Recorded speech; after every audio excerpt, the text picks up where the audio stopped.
माता कूष्मांडा की कथा। नमस्कार भाइयों बहनों, जय माँ गायत्री। आप सभी का मेरे YouTube चैनल शुभकर माही अष्टू में स्वागत है। आज नवरात्रि के चौथे दिन सुनते हैं माता कूष्मांडा की व्रत कथा। नवरात्रि के चौथे दिन माँ कूष्मांडा का पूजन किया जाता है। कूष्मांडा के रूप में माता की इस दिन आराधना की जाती है। अपनी मंद हल्की हंसी के द्वारा अंड यानी ब्रह्मांड को उत्पन्न करने के कारण इन देवी को कूष्मांडा नाम से पुकारा जाता है। जब सृष्टि नहीं थी तो चारों तरफ अंधकार ही अंधकार था। तब इसी देवी ने अपने ईसत हास्य से ब्रह्मांड की रचना की थी। इसलिए इसे सृष्टि की आदि स्वरूपा या आदि शक्ति कहा गया है। इस देवी की 8 भुजाएं हैं, इसलिए ये अष्टभुजा कहलाएं। इनके 7 हाथों में कमंडल, धनुष, बाण, कमल पुष्प, अमृत कलश व चक्र और गदा है। 8वें हाथ में सभी सिद्धियों और निधियों को देने वाली जप की माला है। इस देवी का वाहन सिंह है। संस्कृति में कुम्हड़े को कूष्मांड कहते हैं, इसलिए इस देवी को कूष्मांडा। इस देवी का वास सूर्य मंडल के भीतर लोक में हुआ है। सूर्य लोक में रहने की शक्ति क्षमता केवल इन्हीं देवी में है, इसलिए इनके शरीर की कांति और प्रभा सूर्य की भांति ही चमकीली है। इनके ही तेज से 10 दिशाएं आलोकित होती हैं और ब्रह्मांड की सभी वस्तुओं और प्राणियों में इन्हीं का तेज व्याप्त होता है। इनके ही तेज से 10 दिशाएं आलोकित हैं। ब्रह्मांड की सभी वस्तुओं और प्राणियों में इन्हीं का तेज व्याप्त रहता है। अचंचल और पवित्र मन से नवरात्रि के चौथे दिन इस देवी की पूजा आराधना करना चाहिए। इससे भक्तों के रोगों और शोकों का नाश हो जाता है तथा आयु, यश, बल और आरोग्य की प्राप्ति होती है।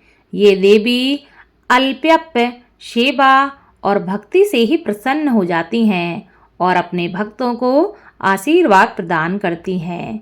सच्चे मन से पूजा करने वालों को सुगमता से परम पद प्राप्त हो जाता है। विधि विधान से पूजा करने पर भक्तों को कम समय में ही कृपा का सूक्ष्म भाव अनुभव होने लगता है। ये देवी आधियों व्याधियों से मुक्त करती हैं और उसे सुख, समृद्धि और उन्नति प्रदान करती हैं।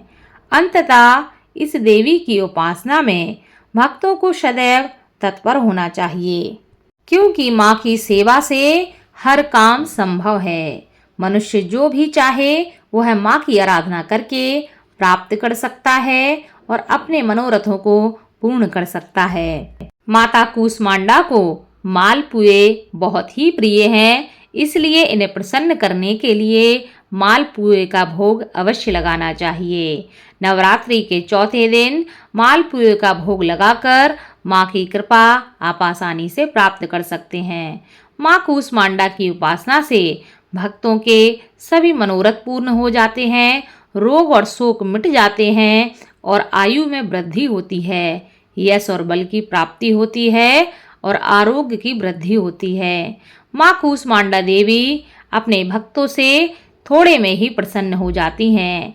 अगर कुंडली में बुध ग्रह कमजोर होता है तो माता की कृपा से आपका बुध ग्रह मजबूत होता है। इसके लिए आप अपनी उम्र के हिसाब से हरी इलायची माँ को अर्पित करें। उसके बाद उस हरी इलायची को लाल कपड़े में बांधकर अगली नवरात्र तक अपने पास रखें। इससे आपको लाभ होगा और आपकी कुंडली का बुध ग्रह मजबूत हो जाएगा।